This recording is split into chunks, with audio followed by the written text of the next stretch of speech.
So for this problem, I'm seeing, let's see, let me get a pointer going here. I'm not seeing a mean, I'm not seeing a standard deviation, I am seeing a population percentage, I'm seeing a random sample of size 123 orders. So it looks to me like this is a situation of sampling distribution for proportions. So some things to do to check, let's see, is this a binomial experiment? Well, it looks like to me that one order doesn't affect the next, so they're independent. The probability stays the same from order to order, 31% or 0.31. It's a fixed number of trials, 123, and it's a yes/no kind of situation where yes, it's a new order, new first-time customer, or no, it's not. So we've got a binomial experiment. Then we've got to check to make sure that the central limit theorem holds, that it's. So if you take the population proportion of 31% or 0.31 and multiply that by the sample size of 123, you could ask yourself, is that larger than 10? Well, 10% of this is 12, a little better than 12, and I got 3 of them for 31%, so yes, that's bigger than 10.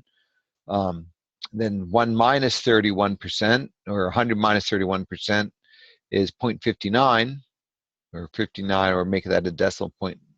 0.59, and then actually isn't that 69? Sorry, I'm glad I caught that. That would have messed me up. Okay, so 0.69 times 123 is also greater than or equal to 10. So we're good. We're good. The central limit theorem works. It holds. It'll let us use the normal distribution and make some decisions. So then we've got to worry about, so we know that the population standard deviation, I mean, what am I saying? The population mean or the mean of the sampling distributions is 31% or 0.31. So I can come over here, my David Lane applet, 0.31. And then I need the standard deviation. And since I've already done this, well, I'll write it down here in case it's the first time you've seen one of these videos. Okay, so the population center or mean is 31%.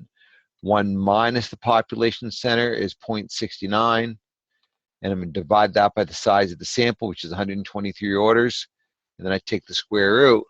And that's going to be my standard deviation. So the center is the 0.31 or the 31%.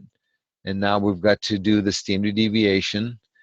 The standard deviations change based on the sample size when you're dealing with sampling distributions. And then that's important because the larger the sample, the less variation in all those possible samples. It helps us come up with a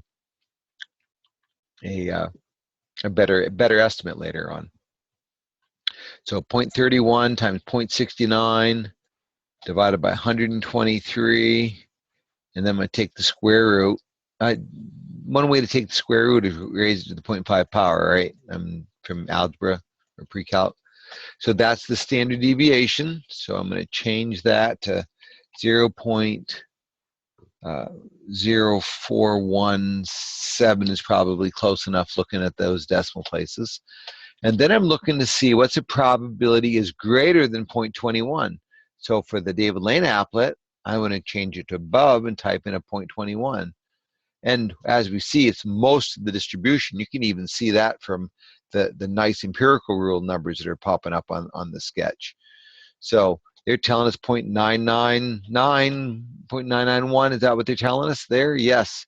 And on your calculator, you're going to do second distribution 2, because it's you're looking for an area.